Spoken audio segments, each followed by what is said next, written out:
Hi, boys and girls. We are almost through the week. Our story for today is going to be on scarecrows. This one is called Scaredycrow.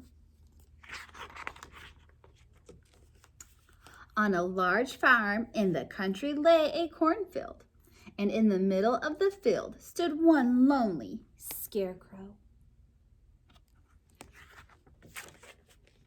The scarecrow was made of hay, and he wore old clothes with a floppy hat on his head. He had one job to do: scare the animals away from the field so they did not eat the corn. But there was one itsy-bitsy problem.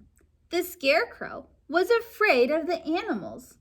In fact, he was afraid of everything. He was a scaredycrow.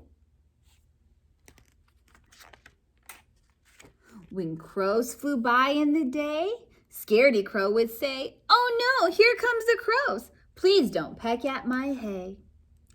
Then, instead of trying to scare them, he would shake his head, wave his arms and shout, "Crows, crows, go away. Come again another day." And the crows flew away. When bats swooped by in the night, Scaredycrow would squeal, "What's that? It must be bats. Please don't screech at me." Then, instead of scaring them away, he would close his eyes, cover his ears, and yell, "Bats, bats, don't attack. Please leave and don't come back." And the bats swooped away. Do you guys hear all the words that rhyme in this story too, just like yesterday? Scaredycrow really was scared of everything. But what he didn't know was everything was scared of him. His waving and shaking frightened the crows during the day. His yelling and screaming worried the bats through the night. Everybody was scared of each other.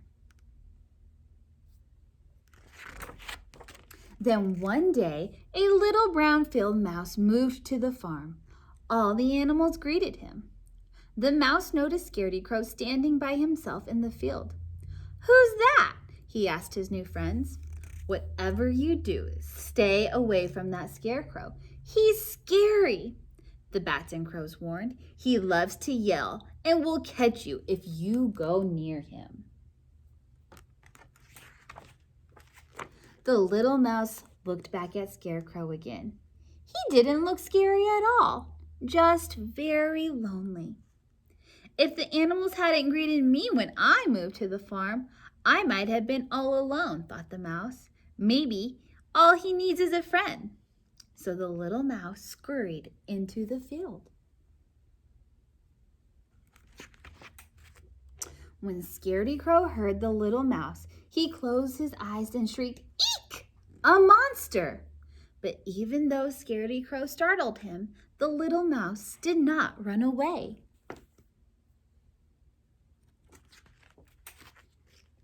He waited patiently for Scaredycrow to calm down and then said, "Hello, my name is Tiny, and I would like to be your friend."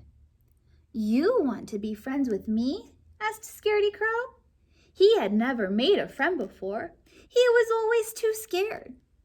Tiny smiled and said, "Yes, I do. And might I add, you are certainly not as scary as the crows and bats told me." "They are scared of me?" asked Scaredycrow. "How could that be?" "They are scared because you always yell and wave your arms at them," said Tiny. "They think you want to catch them." Scaredycrow knew what it felt like to be scared, and the last thing he wanted was to frighten the other animals. "What can I do to show them I'm not scary?" he asked Tiny. "Let's invite the animals to the field so they can meet you," Tiny squeaked. "Then you can show them what a nice scarecrow you are." Tiny gathered all the animals and brought them out to the cornfield. The animals were nervous. What would the scarecrow do? "Hello, Scaredycrow," Tiny said. And instead of shouting and waving, Scaredycrow smiled and said, "Hello, friends. Would you like some corn on the cob?" Soon everyone was laughing and having a great time, and Scaredycrow wasn't scared of anything anymore. Well, almost anything. The end. I hope you guys enjoyed this one, and I have one more story for us tomorrow.